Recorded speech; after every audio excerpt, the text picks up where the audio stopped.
This is the NatSci Chronicles for Quarter 3, 2019.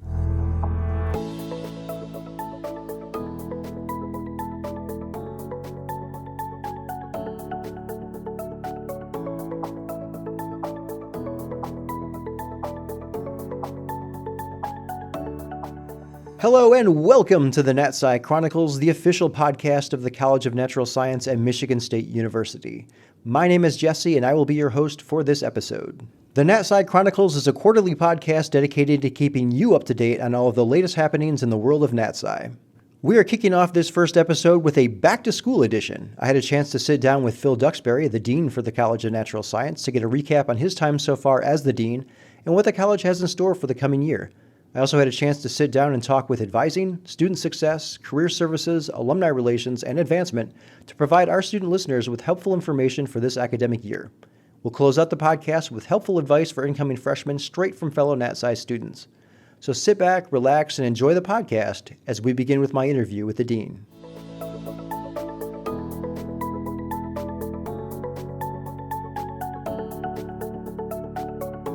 So I'm here with Phil Duxbury, the Dean for the College of Natural Science. Phil, welcome to the podcast. Thank you, Jesse. A pleasure to be here. Yeah, thank you. So I'm calling this episode of the podcast the Back to School edition. So a lot of the content is geared towards students. With the largest incoming freshman class in the history of the college, we'll have more students than ever, many of whom may not know you. Can you give our listeners a little background on yourself, your studies, and expertise? Yeah, I'd be happy to. And it's really exciting to get a big class of students coming in, and fresh faces in the college gives us a real input of energy, and it's always an exciting time. So my background, I'm Australian. I grew up on the west coast of Australia, which is a beautiful place.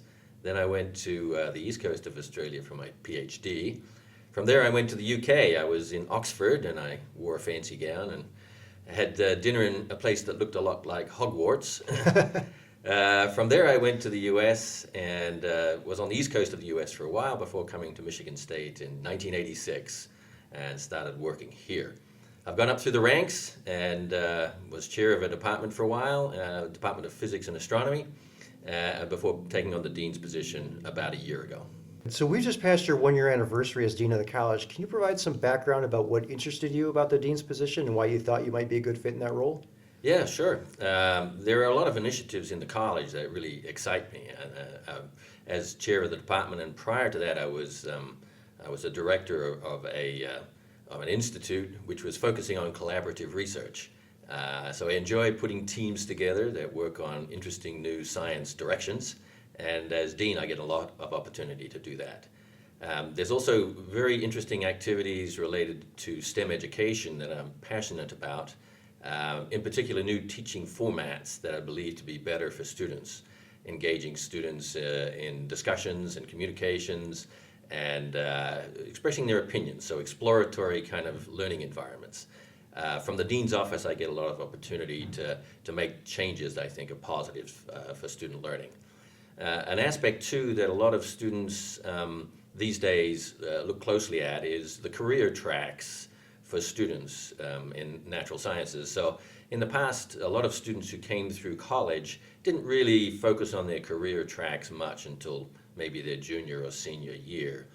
It is really important to start thinking about that earlier, and it's important for the college to provide opportunities for students to explore different tracks that they might be interested in. It's easier to think about that and do things related to that from the college level rather than from the department level. So they're all very exciting things that I want to engage in. So how do you feel like your first year has gone, and what do you think the most challenging aspect of your job as dean has been so far? Yeah, the biggest challenge when I first came in, it just seemed like an avalanche. It's a giant organization. There's so many different things going on, and within the college there are 27 different units. There's 11 degree granting departments, and then there's a whole bunch of other research centers and programs. So just getting to know all the people that lead all of those different things took a long time. Then there's issues related to changes that are needed in the college, and each change involves a lot of pieces of the puzzle, and so trying to fit them all together is an interesting and complicated thing. So they were the big challenges initially. So are there any initiatives that the college is currently tackling that you'd like to highlight for our listeners? Yes, very exciting that we've got a new STEM teaching and learning facility that will open in 2020. or early 2021, depending on who you talk to.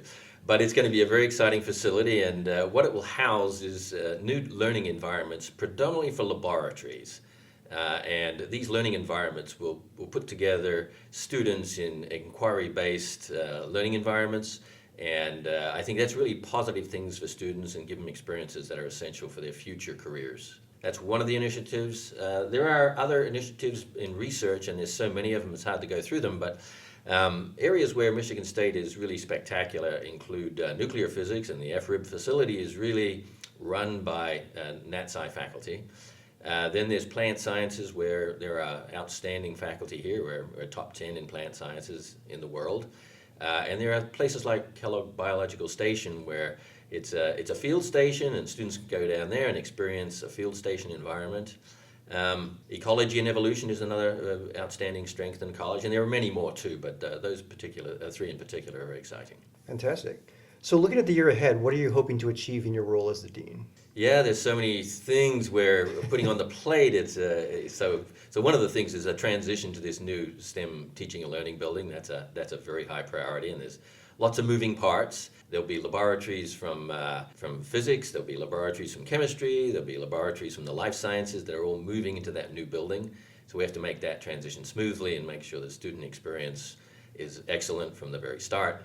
And so that's a very high priority. There's also all of the issues related to culture. One of the big issues that we face across the campus and across the country is the mental health and the feelings students have about their experience. The student experience on campus is usually very positive, and students really enjoy being here. But there are problems, and mental health is one of them. There's a significant fraction and a growing fraction of students who suffer from anxiety and other issues like that. And we want to provide learning environments and opportunities for students to find ways to handle and understand ways that they can deal with the feelings that they have. And one aspect of that is looking at things that help mental health, and there are several aspects to that. One is helping students understand about how to manage their time and make good decisions. And making good decisions at the age of 18, and I think back to my past, wasn't my strong suit, but it's really important to make good decisions. And so when you come to college, it's great to have a good time and to meet people and do all the things you should do at college, but you've got to make decisions about making sure that your career and your learning is very positively reinforced while at the same time doing those other things. And to do that, to be healthy mentally and physically, it's important to get experiences with mindfulness and learning about how to think positively. It's also really important to have good nutrition and to have a healthy lifestyle, and all those things work together to really help the mental state of students, particularly in this transition to a very new and challenging environment.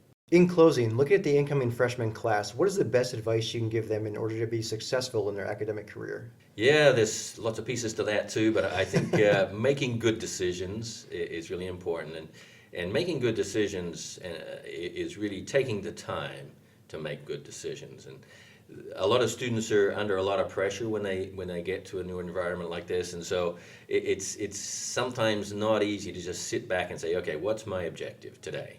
And what's my objective this week? And what's my objective for this semester? And if you train yourself to do that very early on, it'll be a much more positive experience.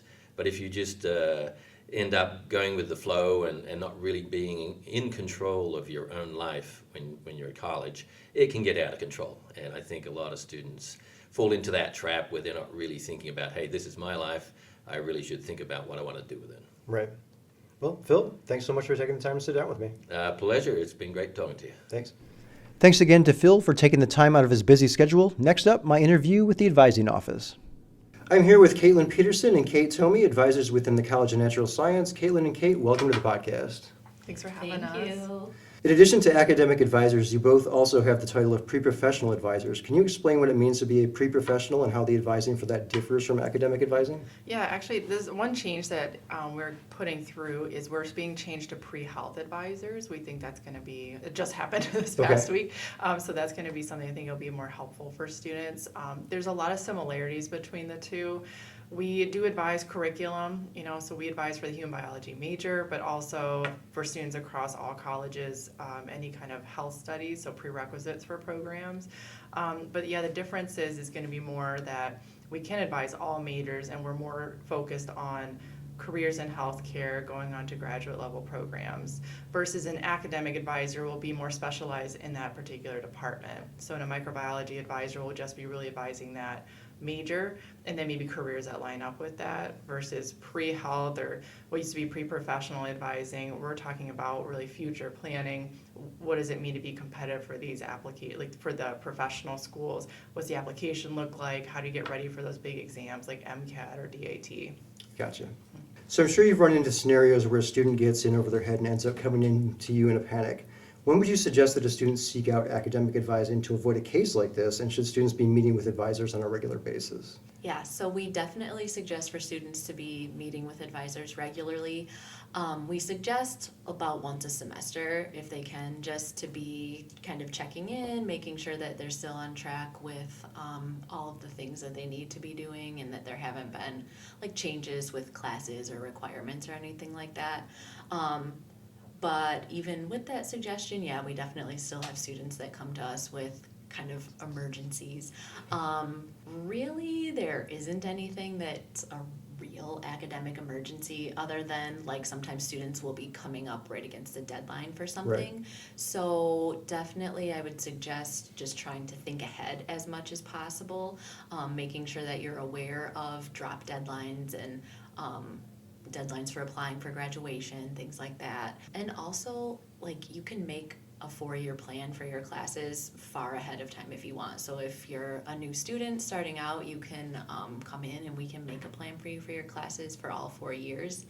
And then hopefully, as long as you follow that plan, you wouldn't run into any emergencies. But yeah, just trying to think ahead as much as possible, because it can be a little bit tough to get in for appointments like really quickly sometimes. So if you're right up against the deadline, then you may not be able to get in, that day or anything like that. Gotcha. That's actually a good segue into my next question. So what are the busiest times of the year for the advising office?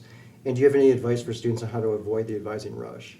Yeah, it definitely goes up and down. We just finished summer orientation for the most part, so that's a really busy time for us. We'll see 50 to 60 students in our college a day, typically throughout the summer. So we finished that. That is from June to mid-July. And then what's coming up is the first week of classes in August. When students want to make last-minute changes to their schedules, that will be a pretty hectic time. So we're going to be doing walk-in advising during that point. So that could, so students can stop by during that time, but if they really want to do a one-on-one appointment, then they would want to wait until after that first week of courses, and then they could come in and make a regular 30-minute appointment. And that also happens again in the spring. Spring semester starts up, first week of classes. That's going to be pretty hectic. And then we will do additional walk-ins throughout the semester, but it's really open enrollment time. So it's around mid-March. It opens back up for students to enroll for their following fall and spring classes. And that's when it gets really hectic, when people are trying to make those changes. So really just trying to look for our appointment times. We open up 2 weeks in advance every Monday morning. So if they don't see anything, it doesn't mean we haven't opened appointments. It's just probably full at that point. So if they look out every Monday morning, they should be able to get an appointment. So if a student needs academic or pre-professional advising, how do they go about scheduling an appointment for that? So there's actually a website that all of the advisors across campus use, and the web address for that is just msu.campus.eab.com, and that link is also posted all over the place. So if they go on our pre-health website and then click on advising, then there's a link for schedule an appointment, and that'll take you straight to the website where you can look up each of our schedules to find out when we have availability. Caitlin, you also mentioned that you guys have the drop-in appointments. So how often do those occur throughout the semester, and kind of typically what happens during those drop-in appointments? Yeah, so they are going to be shorter appointments. We're going to do them starting in the fall. So we have that first week of classes where Yep. it's all day, each day during that time. We'll be doing walk-ins. But after that first week, I think it's around after September 5th, we're going to be doing Mondays and Thursdays in the afternoons for walk-in appointments. These are typically 15 minutes. So really quick questions. We try to focus them more around scheduling questions. So if it starts to get into more like the pre-health advising information, we'll say, okay, maybe schedule a 30-minute appointment, a little bit longer. So that'll be, again, for fall and spring, it'll be Mondays and Thursdays in the afternoons. We'll have them posted. A lot of people mix it up and they think it's Monday through Thursday, and it's just those 2 dates. And we try to do Monday and Thursday to give students opportunities to come in depending on their schedule. But students can also email us as well if they had quick questions. If they can't come in and see us, we typically can handle those questions through email or phone call. So in closing, is there any additional information about advising that you'd like to share with our listeners? One thing I always say is, because we're going to have a lot going on campus the first week of classes and everything. So if they can get out, start getting involved, go to a few different club meetings, the sooner you start getting involved, I feel like the more comfortable you'll get on campus. You'll start creating a really strong friend group, and it'll really help you just be more successful while you're here on campus. Yeah, definitely getting involved outside of class is good. And that's one thing that we can help with in advising appointments too. So it's not just about scheduling classes, but coming in to talk about other opportunities and things you might want to get involved in. One other kind of suggestion or tip I would just say is just make sure that you're reading your emails, checking your emails and reading any instructions or notifications that you're getting through that, because that can help prevent like things from coming up at the last minute or you being confused about something. A lot of times you can find the answers to some questions in emails that you may have gotten. Yeah, and one last thing too, something we've been struggling with are no-shows in our office. So we had over 300 people basically just not show for their appointment, and that prevents other students from coming in for their appointment. So if you can't make it, try to cancel ahead of time just to open up that slot for other students to be able to And you can come do that in. through the same website that you set up the appointment to? Exactly, yeah. Yep, so when you sign up for an appointment through that system, you will get an email notification that you did sign up, and I think a text, and you'll get a notification too, like a reminder that today's your appointment. So there shouldn't be any reason to miss it, but if you need to, things come up, just try to cancel beforehand. Okay, Caitlin, thank you for taking the time to sit down with me. Yeah, Thank you. Thank you. Thanks again to Caitlin and Kate for providing that valuable advice and information. Coming up next, I sit down and talk with Student Success. I'm here with Sue Stoltzfus, the Student Success Advisor in the College of Natural Science. Sue, welcome to the podcast. Hi, thank you. And also a big kudos to you for coming in over your summer vacation. I'm happy to do it.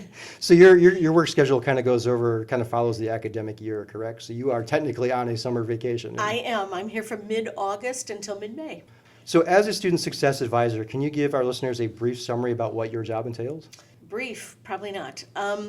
When I talk about student success, oftentimes I say whatever it takes. So many of my students come in and they need help with academic topics, for instance, studying or note-taking, test anxiety, time management, finding a major.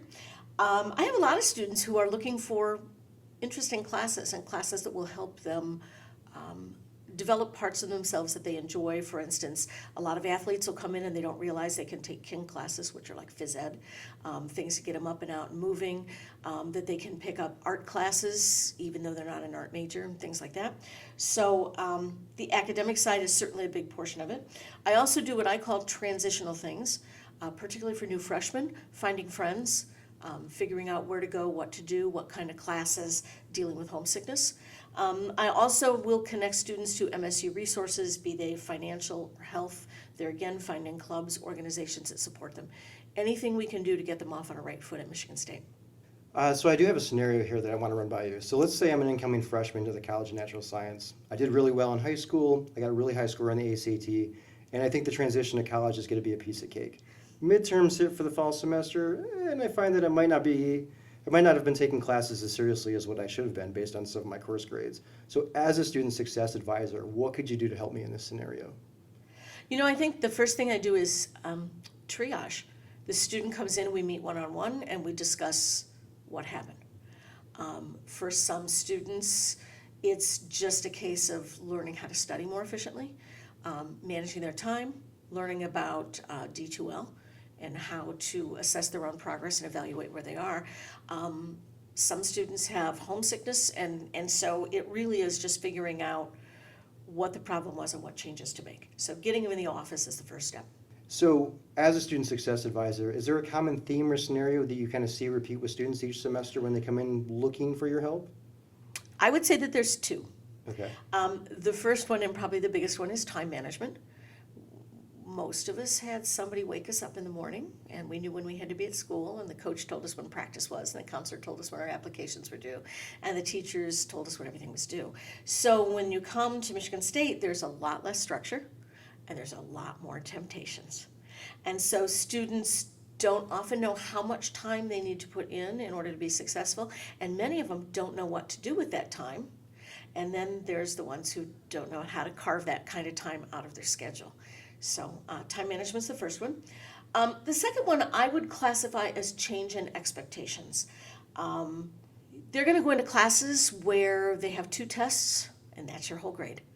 And so they don't really know what to do to be prepared because they're not getting that continuous feedback. And the feedback they get is different. So instead of having a lot of homework, that counts for points. They now have low or no stakes homework, and then they don't know whether to take it seriously or what to do with it or how to use it. They're not used to online feedback like discussion boards or chat rooms or things like that. They're really afraid of office hours. So going in and meeting with a professor or even a TA or a ULA is very difficult, and that's one of the most important things that they can do. Most of the students don't know how to calculate their own grade. They don't know how to track their progress. So even if they are doing the homework and they are participating, they don't know what that means. Many students think they can memorize rather than understanding. They don't know how to study. I have students come in and they say, oh, I got good grades in high school, so I'm a good student. Well, no. A good student is one who knows how to study, Right. not necessarily one who earns grades. And I don't mean to make it sound like this is a big flaw. It's just something they've never had to do. And so studying is a good thing to learn.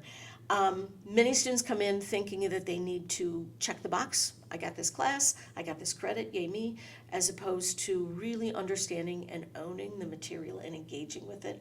And this is especially true in courses that they either don't like or courses that they don't see why they need. They don't know what the connection is to the material.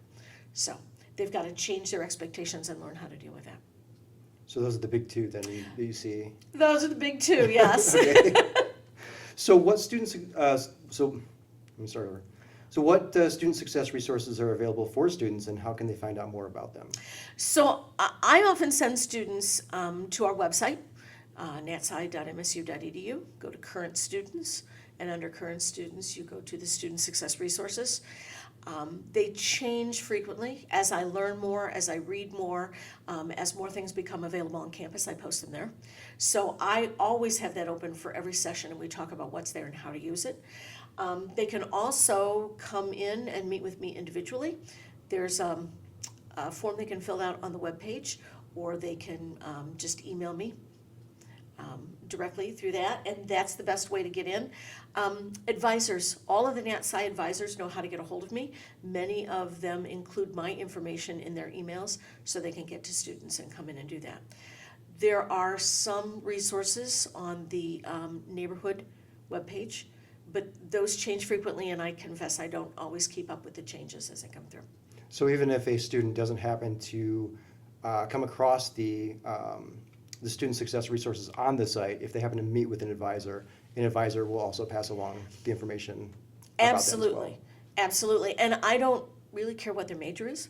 So I work with students from other colleges, from other disciplines. I'm happy to do that.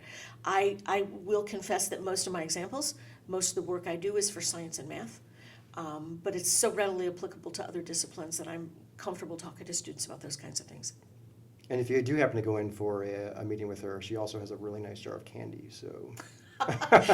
Which I stuff anew at the beginning of the school year, so come and see what's in the candy jar.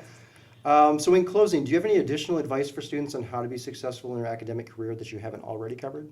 A lot of students come in with an expectation of what they want their major to be or their career, and it's not always based on who they are. I have students who come and they say, oh, I really like my science classes, therefore I need to be a doctor or an engineer. And there's so many things you can do in the sciences that are not medicine or engineering.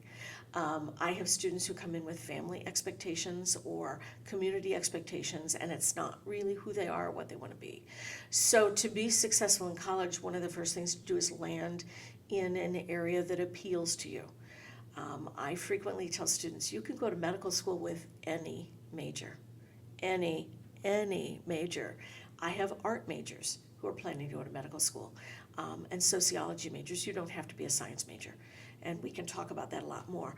But many students find that the difficulty they're having in their classes is that they really don't want to be in that major, and when they find the major they like, then everything falls together for them. So get help soon. Connect with your advisor, come in and talk to me, talk to the people in career services. But the more quickly you can connect with Michigan State, the happier you're going to be here. Perfect. Well, again, thank you for coming in and sitting down with me. Thank you for having me. Thanks again to Sue for coming in on her summer vacation, but she's back in the office now, so be sure to reach out to her if you are in need of any assistance. Coming up next, my interview with Career Services. I'm here with Brian Telfor, Career Consultant for the College of Natural Science. Brian, welcome to the podcast. Hi, Jesse. Thank you. As a career consultant, can you give our listeners a brief summary about what your job entails? Sure. What I'm involved in doing here at the college is helping students identify what types of career goals they're interested in, helping them to set up a career plan with some action steps on how do they get to that career. Some of our students want to know things about what types of career resources are available to get those objectives achieved. Those types of things, that's what we're all about here. So I know one of the things you're passionate about, and I know this because I worked with you on setting up a section of the NatSci website for it, is effectively communicating your skills. Can you talk a little bit about why this is important for students to do as they seek out employment opportunities? Sure. I also teach a class here on campus every fall for career development for specifically our STEM students, science and health related students. And one of the things we found over the years, factually to be true, is that although the students are pretty intelligent with respect to what they know about their career maybe, or maybe they even know they're good at a particular area in their career, they're not very good at always communicating those skills to other people. And where that becomes a very serious problem is employers are expecting the students to be able to identify and articulate what types of skills they have and how those skills are relevant with respect to what the career involves. And our students, we do plenty of data collection on this, but our students, although they're very bright and many of them have great GPAs and they're going to medical school or PhD programs or that type of thing, they really are challenged when it comes to how can you talk about those skills, how can you explain those skills to where they're relevant to that employer's needs, and that's where they usually drop the ball quite a bit. And so what we've developed over the past few years is opportunities and resources to help our students identify and more effectively communicate their skill sets to employers on their personal statement, on their resume, etc., so that the employer, the professional program, the med school program, they can get a much better understanding of what that student is gifted with as far as skills and their ability to carry out those skills. And we've got that on our website, on our College of Natural Science website under Career Resources, how to more effectively identify and communicate your skill sets for getting to where you want to go to. So you just mentioned some of those resources, but what other resources does NatSci offer to help students when it comes to finding employment? Sure, we've got everything from beginning of just students saying, I'm not sure what I want to do with this degree, or maybe I'm not even sure I want this degree. What do I do? What are some options for me? And basically that centers around what we call establishing your purpose. How do we know this is relevant for you? How do we know it's important for you as far as achieving your professional goals? How can you do it? We've got those resources available here through either the College of Natural Science, our Career Services setup page, or Handshake, which is our platform, our social network platform for all MSU students. On the Handshake platform, there's a listing of various types of resources available, and those include more specifically resume development, how to develop a resume, how to develop a cover letter. Maybe students are struggling with how to communicate effectively what they're about or why they're interested in a particular job, how to look for employers, how to look for internships, how to secure internships.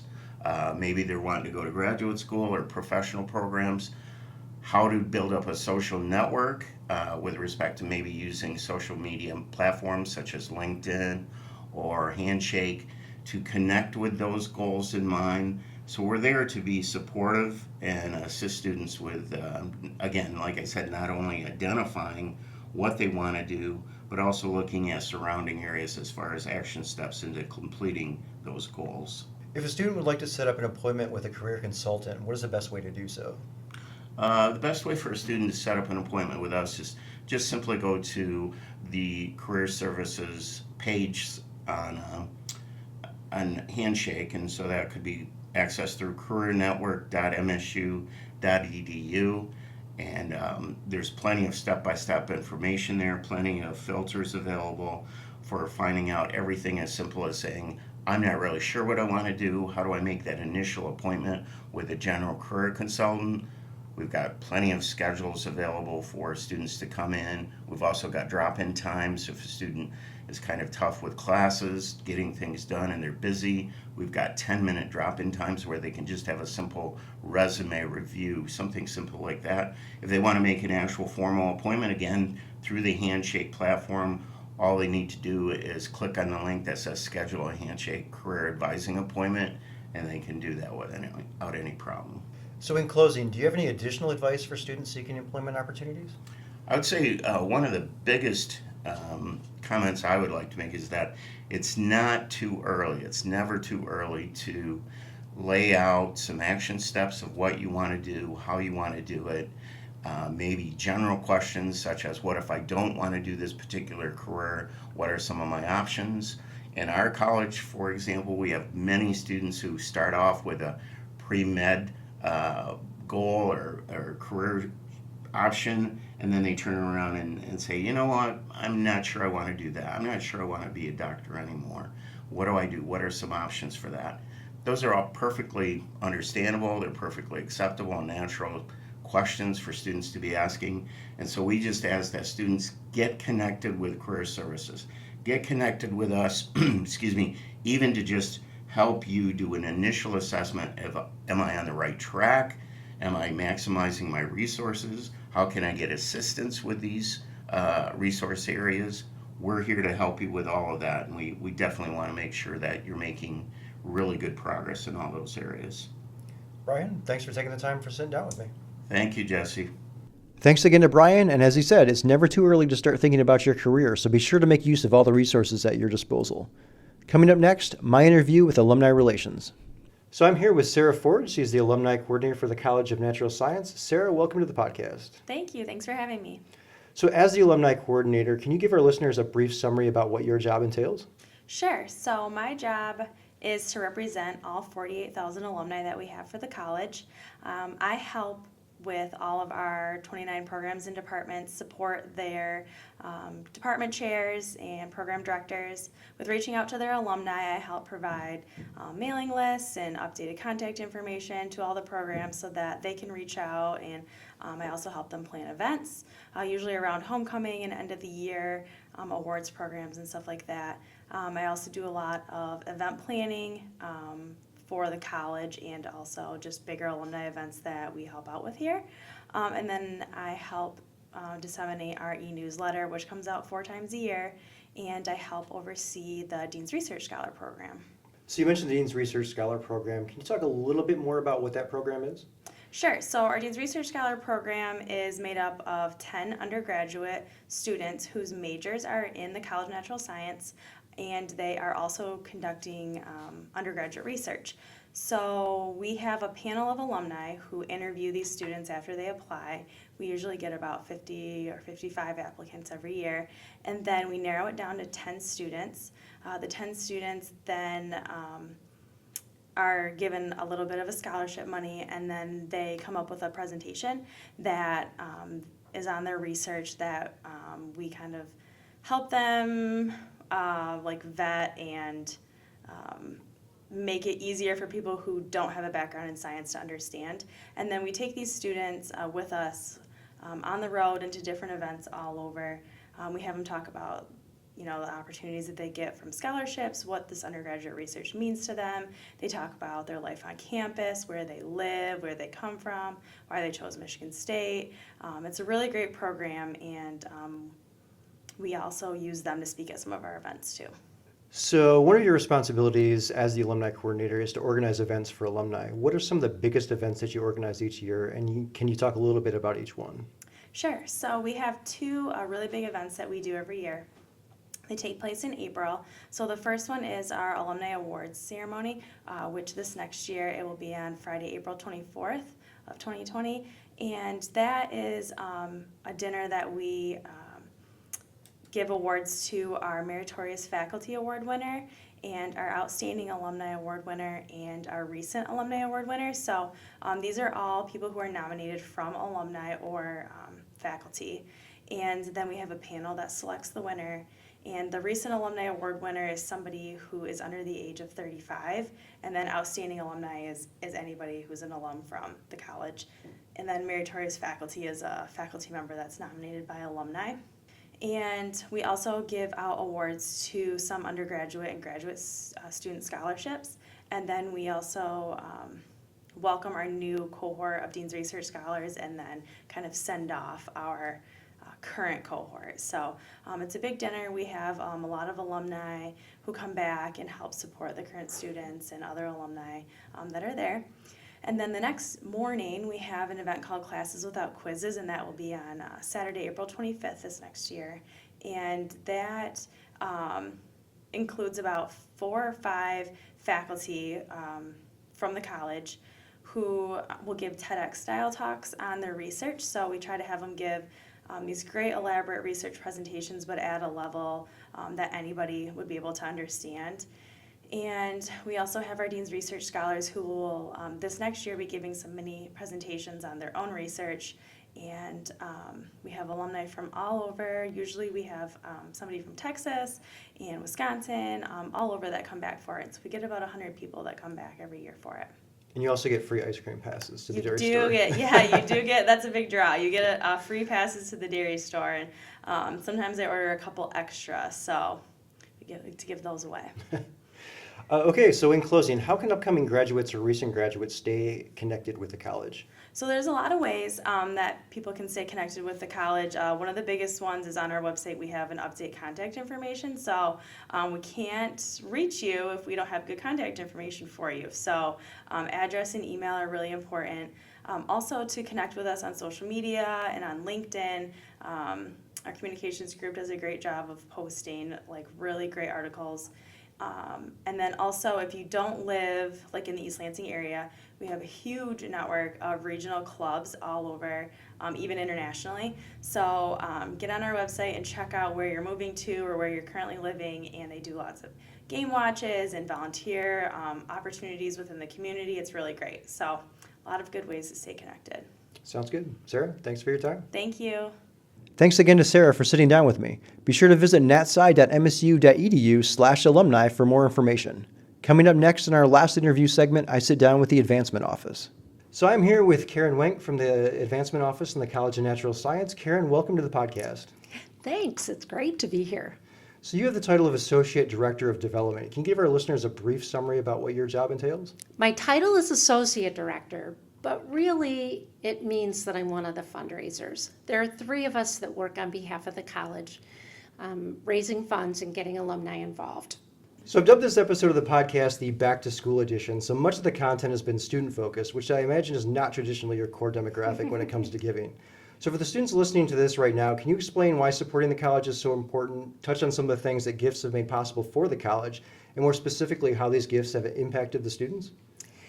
Basically, I look at it as until we can give every student a full ride scholarship and every faculty member an endowed position, I need to keep working on behalf of the college. The alumni that I meet with, many of them want to support the university philanthropically. And I work with them to figure out what exactly is the perfect thing for them to give to. Some of them want to create scholarships for undergraduates or fellowships for graduate students. Sometimes they want to support a particular program, or they might want to support a kind of research, or they might just want to set up some sort of enhancement fund to benefit the college in some way. And so I partner with folks to make their dreams come true so that students ultimately can be helped in some way, shape, or form, whether it's directly through a scholarship or a fellowship, or we're getting rock star faculty to come to hold endowed positions, or providing more support for their department so that there's just more resources for maybe extra programming or lectureships or equipment or any of that. But ultimately, my work and the work of many other fundraisers at the university is going to benefit students in some way, shape, or form. So when it comes to giving, my brain immediately goes to thinking about the large donations that some wealthy alumni give. Could you tell our listeners more about the smaller gifts that you receive, what they help fund, and what impact they have on the college? Okay, so anytime someone decides to donate anywhere within the university, they get to pick how they want to direct their gift. So just because I might want to fundraise for a particular department doesn't mean that you have to give your gift there. It's wherever you want to direct it. I get overwhelmed, intimidated by those gigantic gifts as well. And it's sometimes just hard for me to believe that people can make 6, 7, and 8-figure gifts and not have to change their lifestyles. But there are people that can do that, and we're very grateful for their help. But there are very few of those people. And if we have 550,000 alumni and what we call friends, so people that aren't necessarily alumni of MSU, but they want to support MSU in some way. So there are 550,000 people throughout the world. There's a small percentage of folks that give back anything. So I think, even if everyone gave back $10, it would make a huge impact. One of the things we haven't done well is to create a culture of people giving back throughout their lifetimes. And man, when you graduate, more times than not, you have some sort of debt. And so I get it. You aren't in a financial position where you can gift money to MSU or probably anywhere else.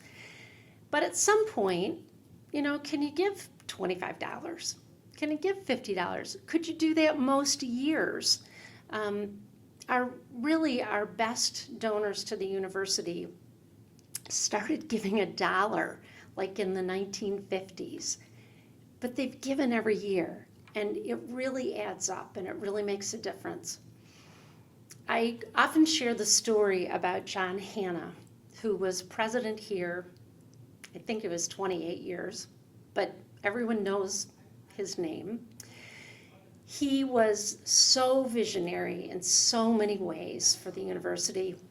I mean, you can look around campus and see some of the major impacts he made, but he fundamentally did not believe in private philanthropy.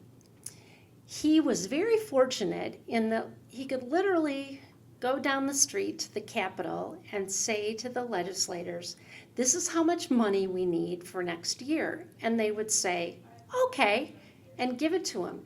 And so 80% of the money that we got to run the university came from the state of Michigan.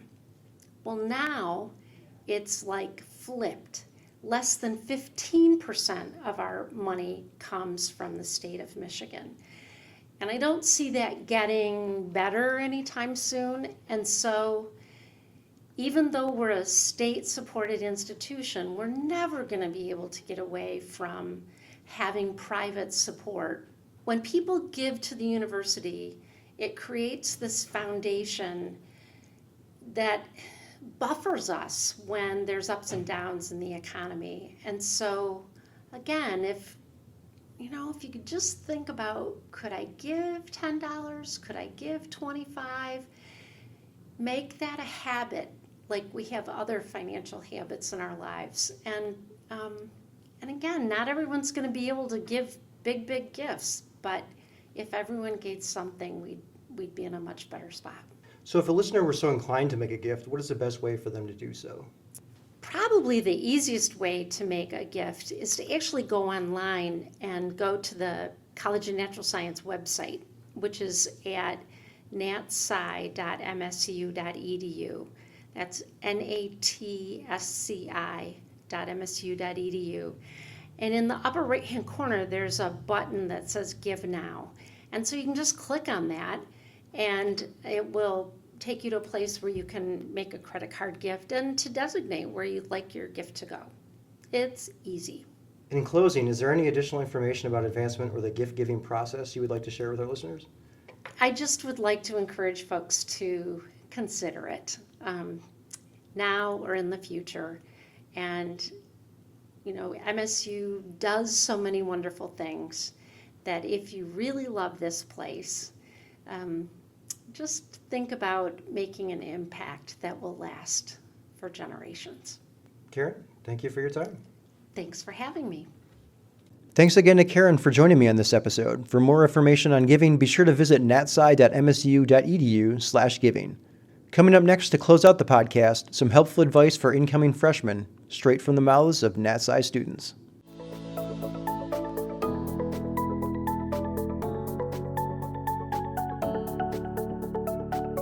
So a number of months ago, we solicited feedback online from NatSci students on helpful advice that they could provide to incoming freshmen. We received quite a bit of feedback, and after going through the list, we were able to narrow it down to our top 20. So in no particular order, and all of the comments here are anonymous, here is our top 20 list. Tip number 1, don't be afraid to get involved and talk to new people because you never know what kind of friend you could meet. Also, get involved in your major early and start looking for internships and research right away so you're not scrambling at the last minute. Tip number 2, go to office hours, talk to other students in the class, make time to make friends, check that you can get to your classes on time, meet with your advisors to make sure your schedule is on the right track, know that you are capable of learning here at MSU, check for university-related scholarships, know your program requirements, and use the job fairs and internships and job shadows as ways to explore your future. Tip number 3, become more aware of services and resources the university offers. For example, the Student Service Building offers free printing and blue books, which isn't really advertised much. Tip number 4, if you're living in the dorms, the first couple of weeks will be hot, so bring lots of fans. Tip number 5, go to office hours. Plan out time to study before your week starts so you don't fall behind. Start studying for finals early. Tip number 6, visit your academic advisor often and discuss how you are going to divide your coursework along the entire degree program. Tip number 7, sit in the front and answer questions in class. You'll see the notes better and the professor will have a better chance of remembering your name and face.